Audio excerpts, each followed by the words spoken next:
भाद्रपद कृष्ण अष्टमी को श्री कृष्ण जन्माष्टमी कहते हैं, क्योंकि ये दिन भगवान श्री कृष्ण का जन्मदिवस माना जाता है। इसी तिथि की घनघोर अंधेरी आधी रात को रोहिणी नक्षत्र में मथुरा के कारागार में वसुदेव की पत्नी देवकी के गर्भ से भगवान श्री कृष्ण ने जन्म लिया था। ये तिथि उसी शुभ घड़ी की याद दिलाती है और सारे देश में बड़ी धूमधाम से मनाई जाती है। जन्माष्टमी के दिन भगवान श्री कृष्ण की जन्म संबंधी कथा भी सुनते सुनाते हैं, जो इस प्रकार है। द्वापर युग में भोजवंशी राजा उग्रसेन मथुरा में राज्य करता था। उसके आताए पुत्र कंस ने उसे गद्दी से उतार दिया और स्वयं मथुरा का राजा बन बैठा। कंस की एक बहन देवकी थी, जिसका विवाह वसुदेव नामक यदुवंशी सरदार से हुआ था। एक समय कंस अपनी बहन देवकी को उसकी ससुराल पहुंचाने जा रहा था। रास्ते में आकाशवाणी हुई, हे कंस, जिस देवकी को तू बड़े प्रेम से ले जा रहा है, उसी में तेरा काल बसता है। इसी के गर्भ से उत्पन्न 8वां बालक तेरा वध करेगा। ये सुनकर कंस वसुदेव को मारने के लिए उद्यत हुआ।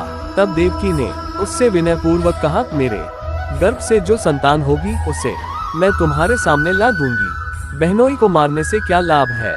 कंस ने देवकी की बात मान ली और मथुरा वापस चला आया। उसने वसुदेव और देवकी को कारागृह में डाल दिया।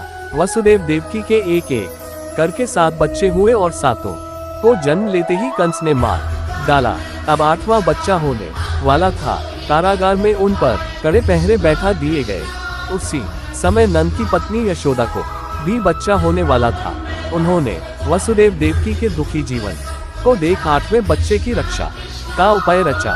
जिस समय वसुदेव देवकी को पुत्र पैदा हुआ, उसी समय संयोग से यशोदा के गर्भ से एक कन्या का जन्म हुआ, जो और कुछ नहीं सिर्फ माया थी। जिस कोठरी में देवकी वसुदेव कैद थे, उसमें अचानक प्रकाश हुआ और उनके सामने शंख चक्र गदा पद्म धारण किए चतुर्भुज भगवान प्रकट हुए।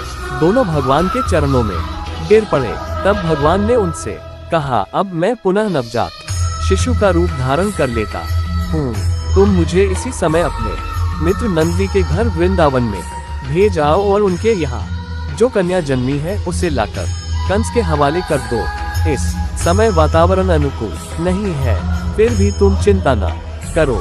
जागते हुए पहरेदार सो जाएंगे। कारागृह के फाटक अपने आप खुल जाएंगे और उफनती अथाह यमुना तुमको पार जाने का मार्ग दे देगी। उसी समय वसुदेव नवजात शिशु रूप श्री कृष्ण को सूत में रखकर कारागृह से निकल पड़े और अथाह यमुना को पार कर नंद जी के घर पहुँचे। वहाँ उन्होंने नवजात शिशु को यशोदा के साथ सुला दिया और कन्या को लेकर मथुरा आ गए। कारागृह के फाटक पूर्ववत बंद हो गए। अब कंस को सूचना मिली कि वसुदेव देवकी को बच्चा पैदा हुआ है। उसने बंदीगृह में जाकर देवकी के हाथ से नवजात कन्या को छीनकर पृथ्वी पर पटक देना चाहा, परंतु वह कन्या आकाश में उड़ गई और वहां से कहा, अरे मूर्ख, मुझे मारने से क्या होगा। तुझे मारने वाला तो वृंदावन में जा पहुंचा है। वह जल्द ही तुझे तेरे पापों का दंड देगा। ये है कृष्ण जन्म की कथा।